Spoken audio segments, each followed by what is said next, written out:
Barua ya tai wanakusanyika pamoja.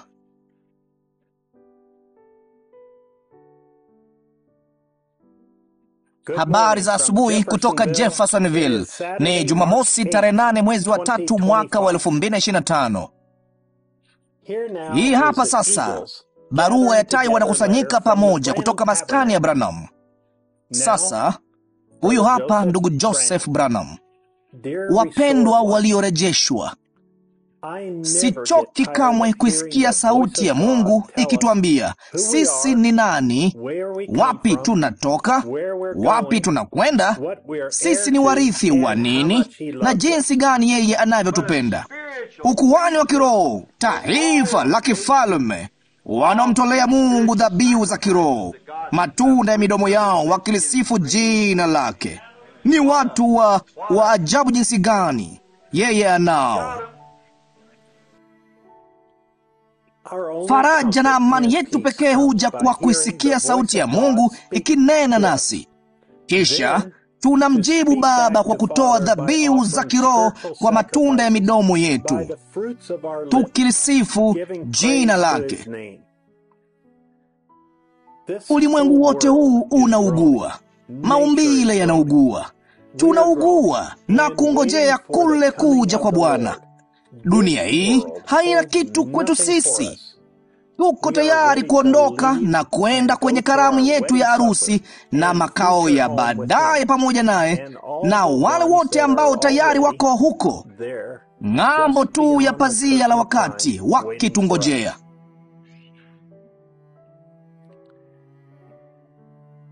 Hebu na tuamke na tujitikise, tufinye dhamiri zetu, tuamke kwa kile kinachoendelea sasa hivi na kile kinachoenda kutukia katika dakika moja, kufumba na kufumbua jicho.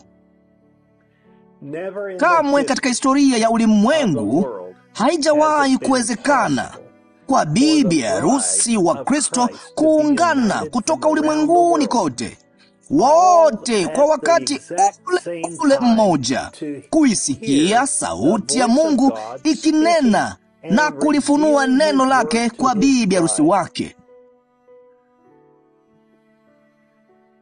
Enyi waaminio, jiulizeni wenyewe, ni sauti gani, mhudumu gani, ni mtu gani anayeweza kumuunganisha na kumkusanya bibi harusi wa Kristo wote pamoja? Kama wewe ni bibi harusi wa Kristo, unajua kwa urahisi hakuna kabisa sauti nyingine ila sauti ya Mungu iliyo kwenye kanda. Ndiyo, Roho Mtakatifu yu ndani ya kila mmoja wetu, kila ofisi ya kanisa.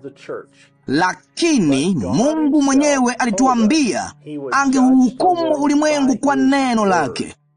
Bibi harusi anajua neno lake huja kwa nabii wake. Nabii wake ndiye mfasiri pekee wa kiungu wa neno lake. Kile asemacho hakiwezi kuongezewa lolote wala kuondolewa kitu. Ni neno lililo kwenye kanda. Ndilo sisi sote tutakalo hukumiwa kwalo, na wala si neno lingine ama fasiri ya neno hilo. Haiwezekani kwa sauti nyingine yoyote kumuunganisha bibi harusi. Ni sauti ya Mungu peke yake iliyo kwenye kanda ndiyo inayoweza kumuunganisha bibi harusi wake. Ndilo neno pekee ambalo bibi harusi wanaloweza kukubaliana kwalo. Ndiyo sauti pekee ambayo Mungu mwenyewe alithibitisha kuwa sauti yake kwa bibi harusi wake. Bibi harusi wake lazima awe katika nia moja na moyo mmoja ili kuwa pamoja naye. Wahudumu wanaweza kuhudumu, walimu wanaweza kufundisha, wachungaji wanaweza kuchunga, lakini sauti ya Mungu iliyo kwenye kanda lazima iwe ndiyo sauti iliyo muhimu zaidi wanayopaswa kuiweka mbele ya watu. Ndiyo yakini ya bibi harusi. Ikiwa unao ufunuo wa jambo hilo, basi hiki ndicho kitakachoenda kutukia. Neno linatuambia Adamu alipoteza urithi wake dunia. Ulitoka mkononi mwake ukaenda kwa yule aliyemuuzia, Shetani. Aliuza imani yake katika Mungu, akachukua hoja za Shetani, akapoteza kila kitu, kikaenda kwenye mikono ya Shetani. Aliutoa mkononi mwake akampa Shetani.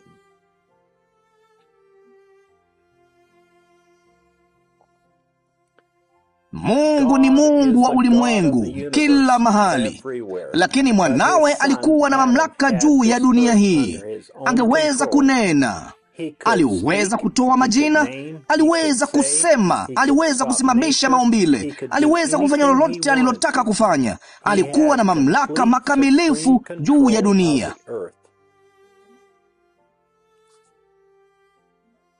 Adamu alipoteza yote, lakini utukufu kwa Mungu, yote yeye aliyopoteza na kuachilia yamekombolewa na mkombozi wetu aliyejamaa wa karibu, si mwingine ila Mungu Mwenyezi, ambaye alifanyika Imanueli, mmoja wetu. Sasa ni yetu.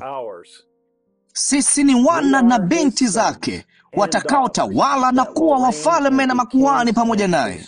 Tunao uzima wa milele pamoja naye na wale wote tuwapendao. Hakuna magonjwa tena, hakuna huzuni tena, hakuna kifo tena. Yote ni milele tu pamoja. Tunapoliwazia hilo, tunawezaje kumwacha shetani atushushe? Ni yetu. Huko ndiko tunakoelekea hivi karibuni. Yeye ametupa jambo lililokuu zaidi awezalo kutupa. Siku hizi chache za mitihani na majaribu hapa duniani zinamezwa kwa haraka na ushindi wetu mkuu ulio siku chache tu zijazo mbele yetu. Imani yetu haijawahi kuwa kubwa jinsi hii. Furaha yetu haijawahi kuwa juu jinsi hii. Tunajua sisi ni nani na ni wapi tunakoenda. Tunajua tuko katika mapenzi yake makamilifu kwa kudumu na neno lake. Yote tunayohitaji kufanya ni kudumu na kanda na kuamini kila neno. Si kulielewa lote, bali kuamini kila neno. Nasi tunaamini. Imani huja kwa kusikia, kulisikia neno. Neno huja kwa nabii.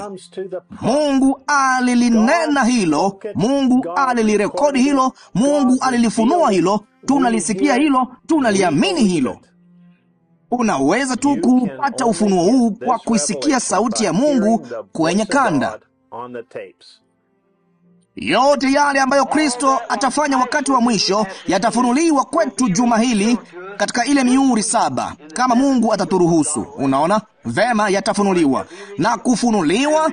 Wakati mihuri hii inapovunjwa na kufunguliwa kwetu, ndipo tunaweza kuona mpango huu mkubwa wa ukombozi ulivyo, na ni lini na ni vipi utafanyika. Yote yamefichwa katika kitabu hiki cha siri hapa. Kimetiwa muhuri, kimefungwa kwa mihuri 7, na kwa hiyo Mwana-Kondoo ndiye pekee ambaye anaweza kuivunja. Jumapili hii saa 6 mchana saa za Jeffersonville, ni saa 1 jioni Afrika Mashariki, sehemu ya bibi harusi kutoka ulimwenguni kote watakuwa wakisikiliza sauti ya Mungu, wote kwa wakati mmoja. Tutakuwa tukiivumisha mbingu kwa maombi yetu na kumwabudu. Ninawaalika mje muungane nasi tunaposikia pengo kati ya nyakati 7 za kanisa na ile mihuri 7. 63-0317E. Tafadhali msisahau kuhusu mabadiliko ya masaa huko Jeffersonville weekend hii. Ndugu Joseph Branham.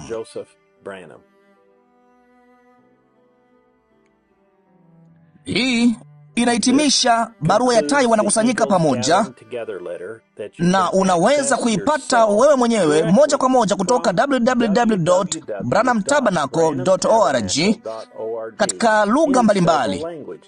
Pia unaweza kujisajili kwenye WhatsApp ya taarifa ya moja kwa moja kutoka Jeffersonville kwa kusajili taarifa zako kwenye www.branham.org/en/WhatsApp.